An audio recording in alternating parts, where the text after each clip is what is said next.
So I'm a clinical psychologist, a licensed clinical psychologist. So I see clients sort of either virtually or in person in my office, direct face-to-face and interfacing with them.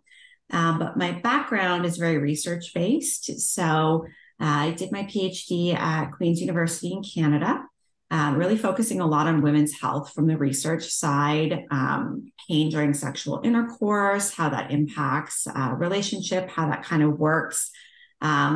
Working a lot with gynecology and with pelvic floor physical therapy, actually. Simultaneously was working more in the clinical field and the penitentiaries, and for probation and parole, looking at people who have committed sex offenses. And so really doing a lot of clinical work with those who are in the justice system around their sexual preferences or sexual actions and activities. From there, I went on to Center of Addiction and Mental Health at University of Toronto and really did more of a deep dive into what the DSM will call paraphilias, some of those illegal, some of them legal, and moving more into that side of kink and sort of acceptance norms around what is alternative or kinky sexuality versus what might be sexuality that's dangerous to other individuals. And exploring a lot about hypersexuality. So I created a manual there for a men's group around specifically men who feel out of control with their pornography use, and what they're doing online. I then went back to probation and parole for a number of years, moved to California, worked there with sex offenders, became the chief psychologist for the Santa Clara County jails for a time. And the last few years I've been in private practice, about 50% consenting sex activities and 50% people who are in trouble with the law or who would be if they were to actually carry out their sexual fantasies or preferences. So that's sort of the summary of where I was and where I'm at now. Incredible. Our sexuality is very socially constructed, right? And what is appropriate and inappropriate, it is a social construction, which we all need to follow to have a society that works and functions. But to punish somebody for their preferences versus their behavior, I think gets into this line of being like pretty disturbing to me, that we're going to ostracize someone because of something that they're interested in, even if that interest isn't hurting anyone else. It's interesting because I interviewed another expert not too long ago, and he kind of brought up a similar point of, if something is just fantasy and it stays fantasy and people explore that fantasy with themselves or other people who share fantasy, perhaps. People, his belief was that them having that outlet for whatever the fantasy may be was helping, maybe releasing some of the steam, so to speak, so that they didn't actually act it out, which could be a violation of the law. Right.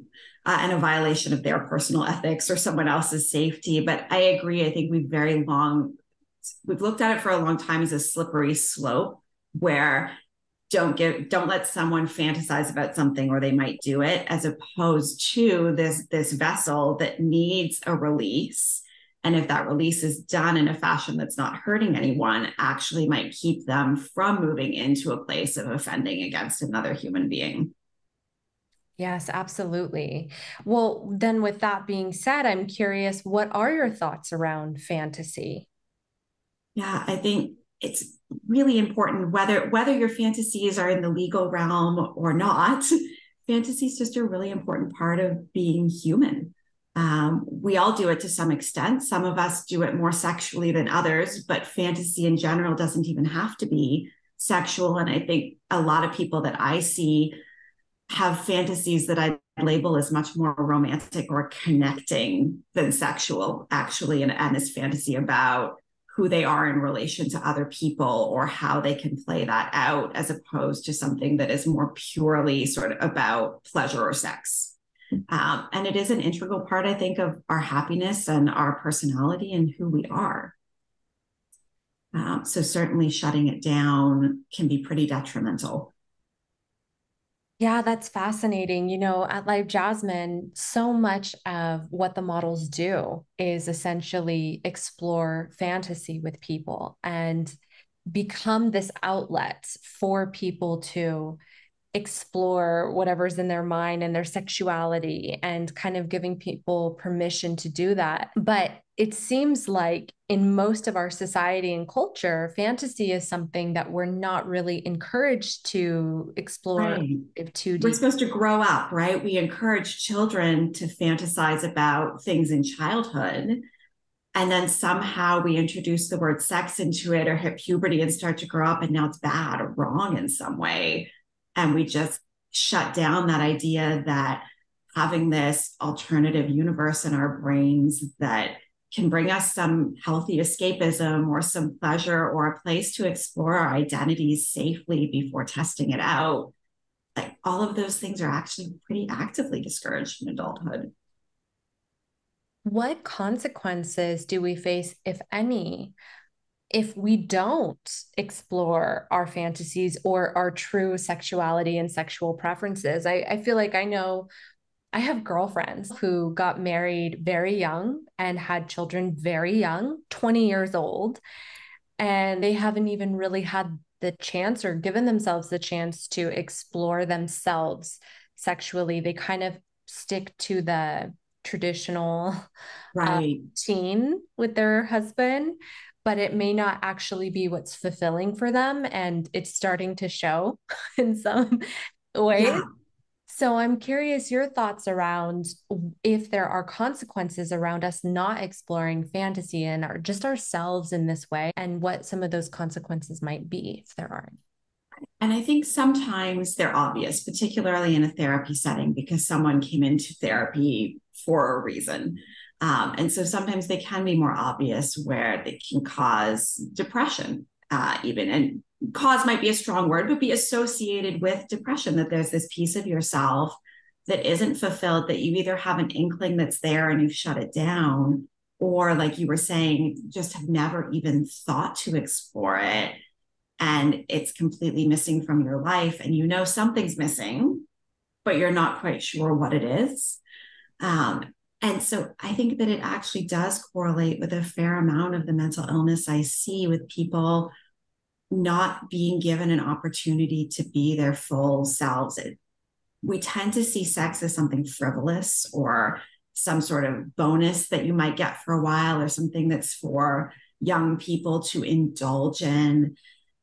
It's very rare that you see discourse of sexuality as something that's an essential component to like physical health, mental health, well-being, and just sort of overall life satisfaction. And yet it is. I mean, it's correlated with marital satisfaction, it's correlated with health scores. And so not being able to fully have a fantasy safe space to explore who you are sexually, I think really does have a strong impact. Is there a particular gender that may suffer more from this than the other, or are both genders affected equally? I think they're affected equally in different ways. My experience, and this I think is ever changing, but my experience with the clients that I see in my practice and my own life and generation that I grew up in is there's almost a display of female sexuality, but then there's still that holding of the Madonna whore complex. And so, right, it's out there and we can look at celebrities do it, but then we've got to sort of say, oh, how she has no self respect, or how could she do this? And there's still a sort of puritanical view of female sexuality.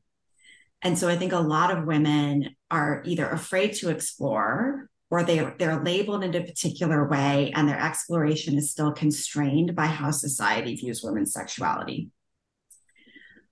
Men, I think, have a stronger message on the way that male sexuality is viewed. So they tend to have earlier exposure to pornography generally, and tend to be more, I think, pushed in a direction of masculinity being associated with sexuality, right? Like femininity isn't associated with sexuality. It's in fact perhaps the opposite.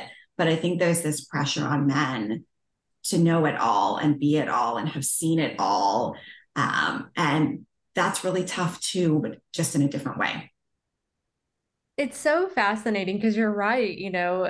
Femininity is, there is this consciousness and perspective that's really pervasive in society of the Madonna whore. Right. There's still that like Victorian, lay back and think of England message Right. that I think is still an undercurrent for women. Absolutely. And when we get hints or glimpses of women that have clearly taken control of their pleasure, their sexuality, other people's pleasure, actually, cam models are a great example of this. They Right. have a lot of stigma that's thrown their way, and they are attacked and made to feel less than because they're so openly sexual.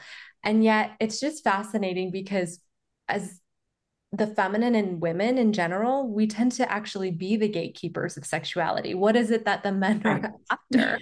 You know what I mean? Like, Right. we really are the driving force of sexuality, but somehow we've been taught to separate ourselves from that. And maybe there are power issues or underlays with that, because if we remember that we're the gatekeepers of this area, which is so incredibly important to many men, um, how could the power dynamic shift? We don't know. Right. Yeah. Uh, and I do find it interesting too, whenever I start to talk about culture and power dynamics of a cartoon that had been published years ago that I remember seeing where the gaze is put on a westernized American woman in a bikini and saying, oh my goodness, this poor woman, look at how sort of sexualized she is, versus the gaze on a woman in a burqa, and both societies judging each other for sexualizing women in a way, right? And one covers her completely because she's sexualized, and the other just sort of throws her out there. And but both of them are sexualizing women. Both of those are women gatekeeping their bodies. Right. Fascinating. Yeah. Do you see predominantly women, couples, men in your practice? A combination, but because I specialize in hypersexuality and that tends to be something that is more predominantly showing up in men, I would say a good portion of my practice is still with men. Um, Historically, it has been just because I worked with people who are caught for sex crimes, and predominantly those tend to be men as well. And then couples as well. So I do a lot of work around infidelity, and really quite interesting with camming becoming more popular around, we've had conversations for a long time about whether, I'll say a man's, but either gender's viewing, and I work with same-sex couples too, but whether somebody's viewing of pornography is cheating. And I would say over the last decade or so, there's been more and more acceptance that if a man is to go on and stream pre-recorded pornographic videos, more and more women in these heterosexual couples are saying this isn't cheating. This is kind of the norm, and I can accept. Maybe I don't want to know or know how often or what he's watching, but I can accept that this doesn't fall under the umbrella of cheating in a way that early on in my practice, I would see that it did. Like, people would come in, oh, my husband's been unfaithful. Oh, tell me all about it. Well, he's been watching porn. And he's been watching porn. Okay. Have you two ever had a conversation that actually falls under the umbrella of not being faithful to marital vows? Well, no, but he should know. And so I've seen that kind of taper off for the most part, but camming has brought up a new piece, and that we know so much of it's not sexual. I mean, it's connection, but it's not necessarily him masturbating to her masturbating to him all the time. It's not necessarily what we think about. And so this has created actually a new sort of topic that I've noticed coming up in my practice about where does this fall in a marriage, and what purpose can it actually serve to benefit a marriage when, for example, one partner really isn't into the kind of sex another partner wants, or isn't as sexual as another partner is. Is there a way for this to be a consensual way of opening up a relationship that feels safe in a way that inviting another human into your home or a hotel room might not feel safe, either for reasons of STDs or attachment or things like that? Yeah, I mean, you touched on a huge area where a lot of members are coming to Live Jasmine in the sense of there are members that have full permission from their wife to come to Live Jasmine because they have a fantasy that the wife has no interest in playing that out with them, does not turn them on. They don't even like it or understand it, but they prefer that the husband engages with someone that they'll never meet in person and Right. someone that is a professional. Exactly. That there's a trust that even though an attachment may form over time, there is still a professional piece there, that this person isn't coming to destroy your marriage or to try to steal your husband away. And in many cases, I mean, I've interviewed so many models and studio owners, and many cases, what they've told me is, the model starts to care about the member as a friend. And so the As member, a therapist, I can imagine that, right? Because right? that's what you're digging deeply into someone else's psyche. Yes. And a lot of them actually, I've had models tell me that they want to go back to school to become a therapist because they feel like there's such a They'd be similarity. great at it. Mm-hmm. Mm-hmm. They have so much experience listening and connecting. Yeah. And the models will tell me, a member will come and say, well, I'm having a fight with my wife. And she'll be like, oh, well, tell me about it. And of course, the husband is going to share his side. But she, as a woman, is like, okay, well, do you see how you really hurt her feelings here? I mean, I would never tolerate a man talking to me like that, or whatever the case is. And then the man is hearing it from someone who's, if anything, on his side, but still non biased. Right. And like a lot of models are like, you have no idea how many marriages we save. Like, Yeah, I can believe it. yeah. Yeah. And I think just how many people that they save. I mean, I'm thinking in particular of one client of mine, and I won't give away too many details, obviously, to identify them, but um, had been exposing themselves for years in and out of the criminal justice system and has actually found an outlet through camming where he will have the model indeed act shocked or sort of get coaxed into, oh, isn't that interesting? And he knows it's role playing, but it's been enough of an outlet that he's been offense free for 10 years now. And the longest he had ever been out of jail, I've been working with him probably on and off for 20 years. And the longest he'd ever been out of jail from 18 years old was about 2.5 years. And so I actually think, like, not just marriages, but there are places here where this saved this man's life. Really. I'm actually blown away by that story. That is very profound. And I think a really big example, again, kind of going back to that earlier point we talked about, which is fantasy and giving people permission and the place to explore fantasy is probably our safest bet with some of people's desires and fantasies. Like this is a really great example of one where, having kind of being turned on by that shock or exposing. But when you do that in the real world, you're going to jail. Yeah. But if you do it in this safe environment where it's mutually agreed upon, and it is on the model's part acting, so to speak, but they're still getting that need met. Right. And without judgment, because I think there are some examples where, like, a wife will allow her husband, I don't know why you're into my feet, but yeah, go for it. I mean, and it's not satisfying to him. He comes back and he's like, well, we tried it and I thought it would be amazing. And it wasn't, because she wasn't into it. And you think to yourself, and they're not saying this, but I think to myself, well, the model's not into it either, buddy, but they're really good actors and actresses. And they care and they're non-judgmental, right? Because even though the wife's agreeing to try, there's a judgment behind it. There's a, like, why do you need to do this? Why is this being brought into our bedroom?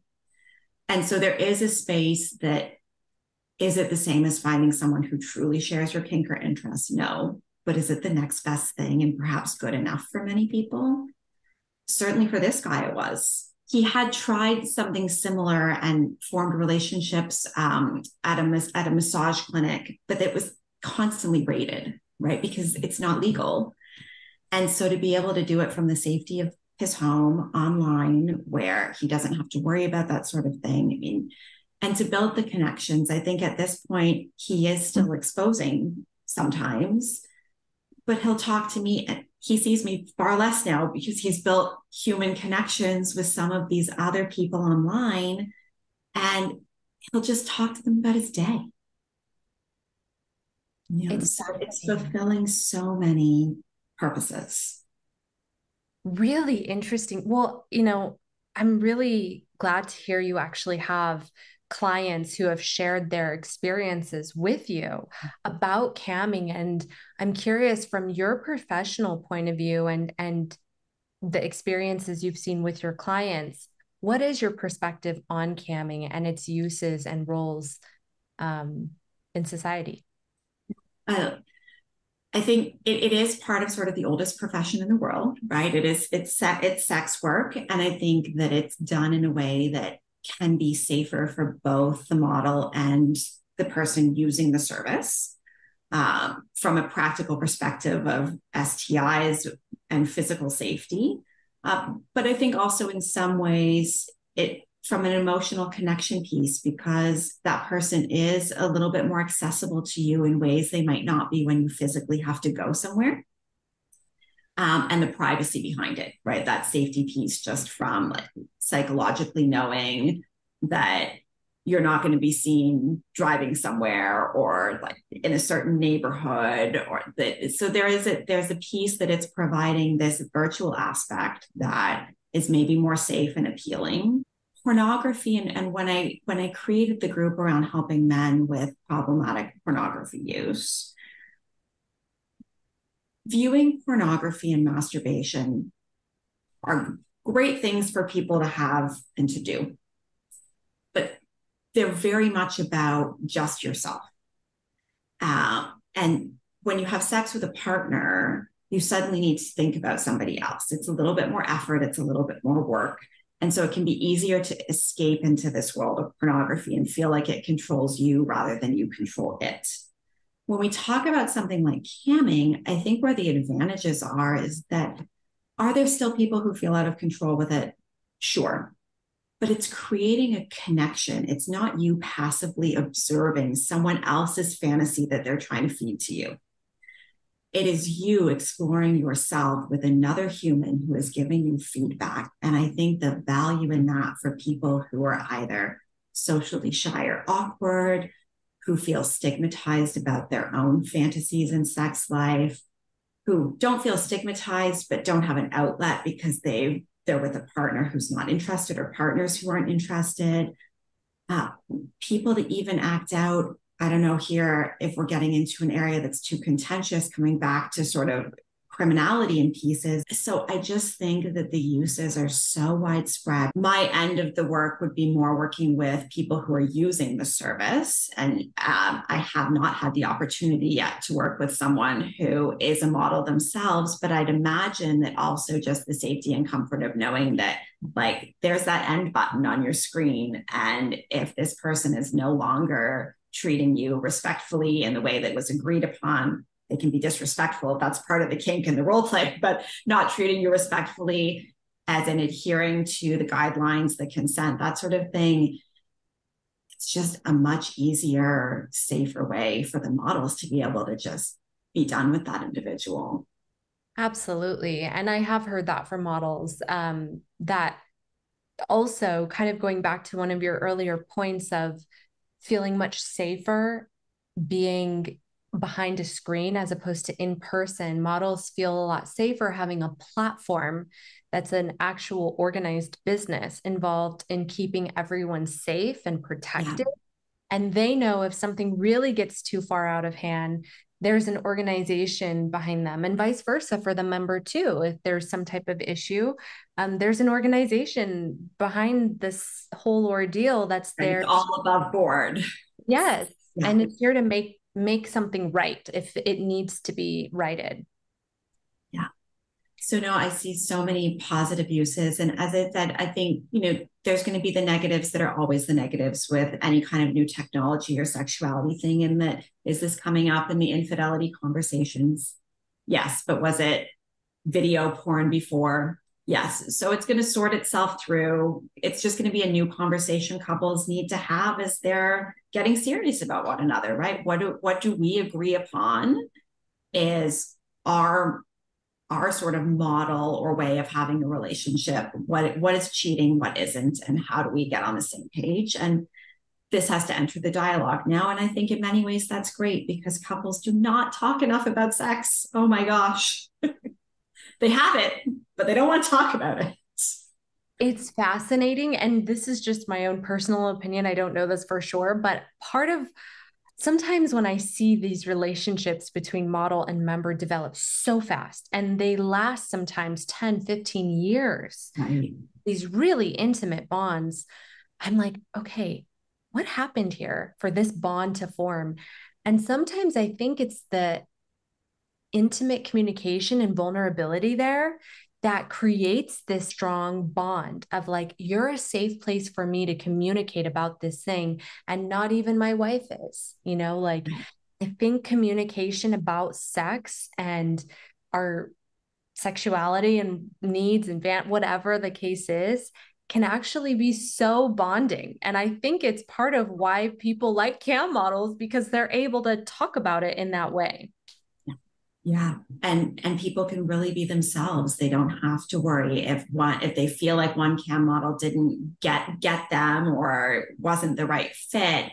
There's no loss to their social circle or environment. Right. And the rejection is not the same if they shared that with a girlfriend of 3 months. And so it is a much safer space to just either explore known fantasies and share them with someone else, or just discover who you are through shared conversation. Right. And traditional sort of online sexuality viewing, like video pornography, doesn't allow you to do that. It feeds you the ideas and you can go explore other people's ideas, but it doesn't provide you with that same sort of notion of self-exploration and what's truly inside you that can be brought out in conversation and connection. I'm curious. I don't know if there's even a true answer to this, but I'm curious if maybe you have theories or you do know the answer. You've worked with a lot of people that have, I'm sure, very varying degrees of fantasy and what they like and they're turned on by. Where does that originate from? Do you have any degrees on, yeah, where do our turn-ons come from? Come from? Yeah. And theory, but there are a number of theories out there. I think the strongest evidence through both my reading and my clinical practice fall in line with two of them. So there are pieces that are more around orientation. So are you attracted to men or women? Where does your gender fall along the spectrum? Are you attracted to children or adults?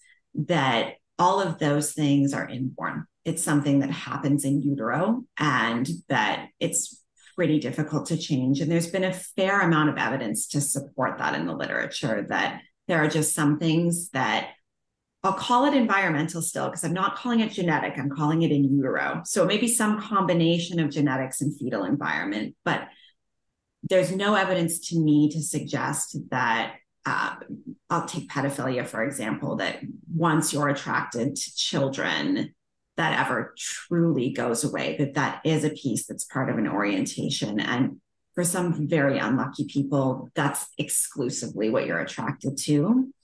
Those that are a bit luckier are also attracted to adults. And so there's room to work with sort of building up that adult attraction for them. But I think when it comes to things like a fetish or a particular interest in an activity, that I really kind of see and have seen a lot of evidence clinically, and there are theories out there to support of a learned behavior, that it's almost conditioned into you. So that notion that a foot fetish occurs from an early non-sexual erection around playing with mom's shoes or something. Or I had a client who could only orgasm to the kill scenes in horror movies, and it happened to coincide with his first awareness of erection as sort of a preteen and got paired that way. And so I do think that makes up a fair chunk of it for men. And men's sexuality seems to be more rigid in that way, that they like what they like. Women, far more fluid, and far more research on the fluidity, that we fall in love with people and ideas and actually can be quite flexible in what we're into. And for the female models, I wonder if that makes a bit of a difference in the acceptance or curiosity, even, that like, okay, this guy's into, you know,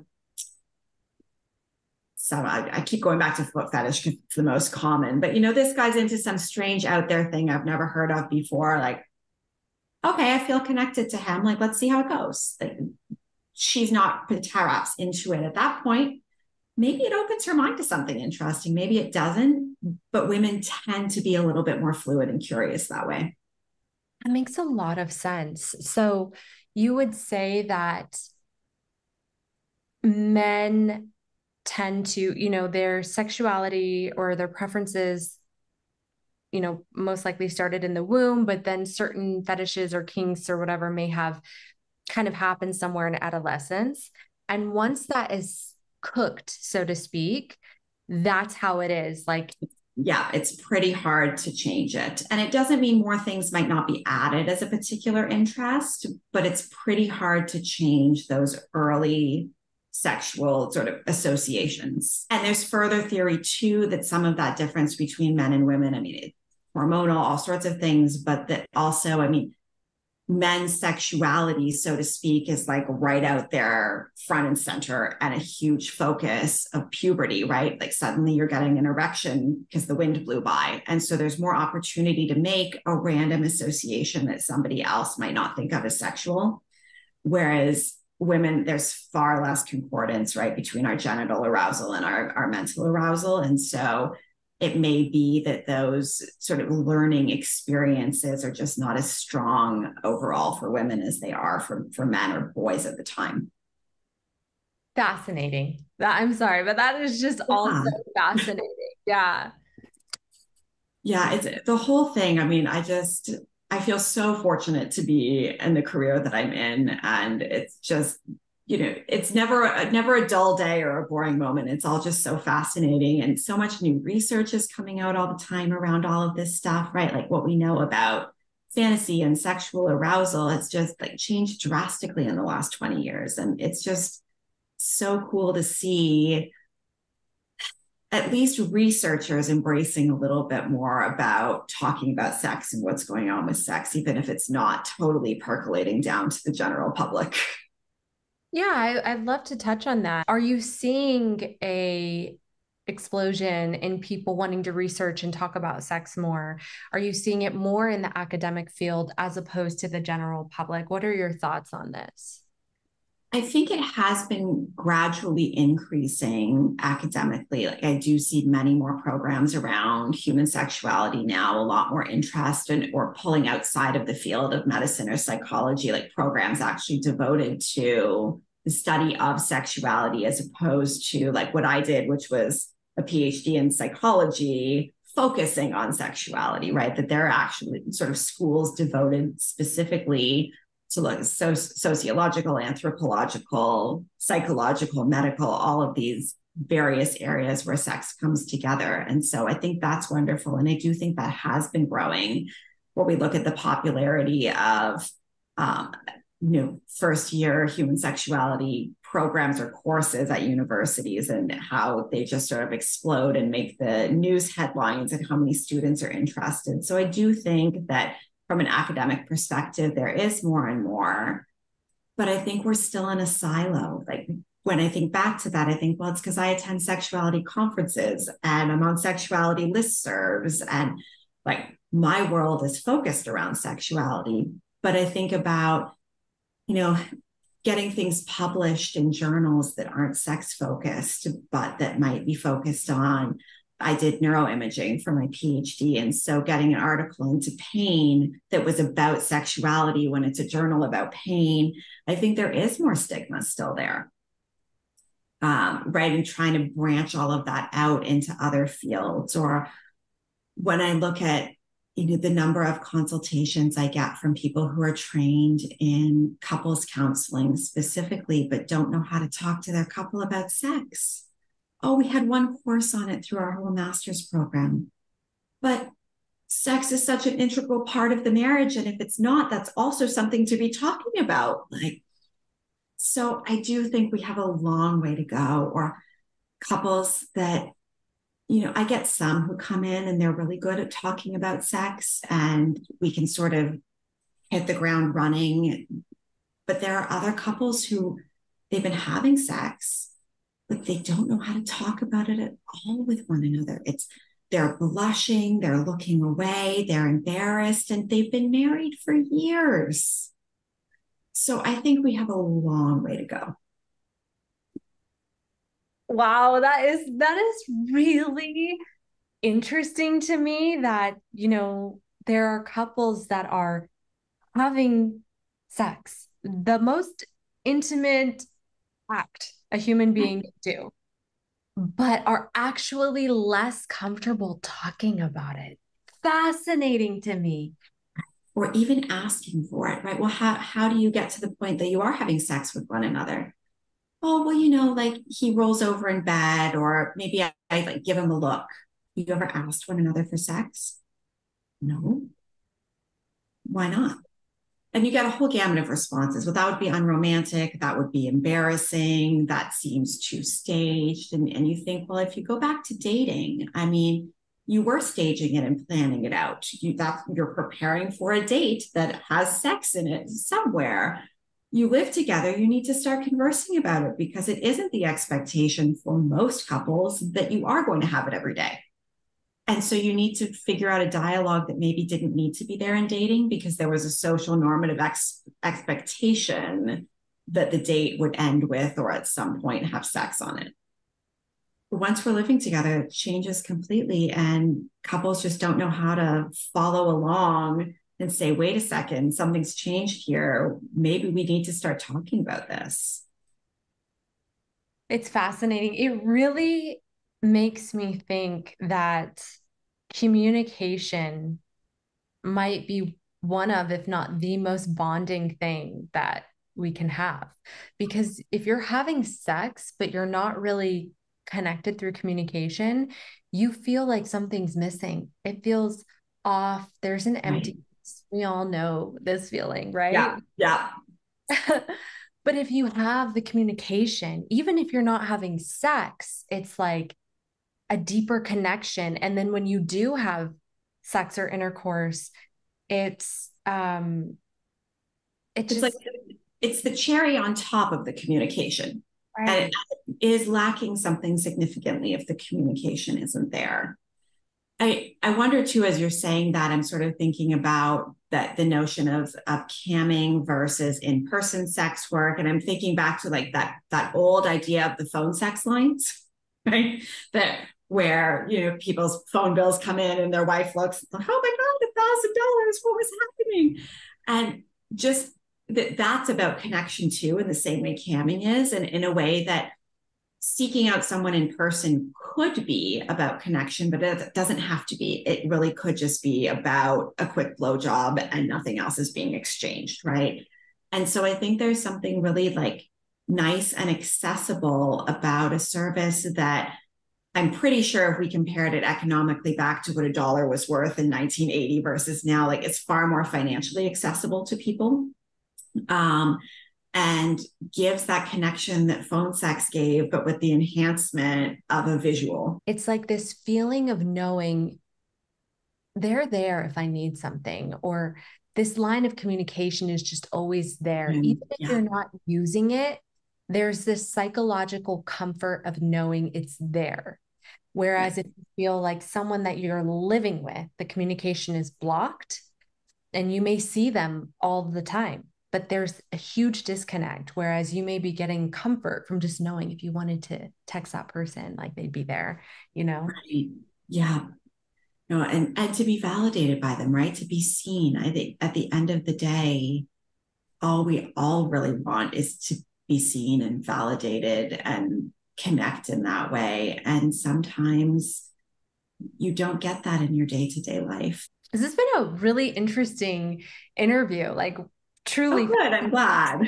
Yeah, you've given some tidbits and information that no one else has. So it's really Oh, interesting. good. I'm glad then. Well, I think I cross fields in a weird way that, like most other people I know, either just do consenting sex or they're forensic psychologists. So I have this sort of unique, weird way of having crossed my career path that I work like, if it has to do with sex, I'll take it. And I'm not going to do. You can be attracted to a child, you can be having marital problems. It's if it has something to do with sex, it's of interest to me. And so I think I blend the two worlds in a way that I don't see a lot of other professionals. They're either kind of one path or the other. Yeah, it's definitely made for a really unique perspective. So thank you. Well, thank you. I want to ask you if you could tell everyone, I was going to say in America, but everywhere in the world, Anywhere. anywhere, if you could tell everyone everywhere one thing about sexuality that you don't think the world is getting, what would it be? Oh, that's a really good question. Let me think about it for a minute. I think we're getting a lot about what you shouldn't do or what you're supposed to do. I think my message would really be that this is a super amazing open space that one shouldn't feel shame about or dirty about, or that there's so much personal satisfaction, that this is really more than some hedonistic pleasure, that exploring your sexuality is a worthwhile and fulfilling personal journey. Oh, that's beautiful. Yeah, beautiful. And kind of like we touched on earlier, it's part of the whole. Yeah. So to shun it or to not go there is to cut off a part of yourself. Yeah, right. And some people through that discovery may explore it's not that important to them. And that's okay too. But I still think they need to go on the journey to figure that out as opposed to making assumptions. Because I think our early upbringings and our culture do dictate a lot of how safe we feel to explore our sexuality and shut a lot of us down. Mm-hmm. Absolutely. My final question for you would be from your experience and your perspective, how do we move forward and take steps to creating a more sex positive or sexually healthy society? Yeah. It's all in the children. It's the children. But truly, I think it's through education. I think having meaningful sex education to change the next generation and open them up to, more ideas about what sexuality means, because it's so socially constructed for us. I mean, what is normal is completely created through our cultural lens. When we look at other animals or what happens in other species, male female missionary style sex to create a baby isn't what's normal. It's what we've been told is normal by people trying to control how society functions and works. And so being able to have kids learn about sex in a way that is safe and positive and opens up that idea that we can all coexist here as long as nobody's hurting anybody else. Let's stop judging each other. Yeah, very well said. I love that. I love that. You're like, all right, this generation is far gone. Let's focus on Right. trying to save Yeah. the younger generation. There's no saving this one over here. Okay. Subliminal messaging through songs, Cut our right? losses and focus on trying to undo this in the children. Yeah, I understand. It's great. Yeah. Thank you so much. This has been a really great interview. Well, thank you so much for the opportunity. It was really great talking with you. And I mean, I'm sure like everybody else on here, it's just like to get the word out and have people talking about sex is so important. So I'm really glad that I was able to do that with you and that this can be shared for hopefully making some other people feel a little bit more comfortable. Yeah, I agree. Thank you.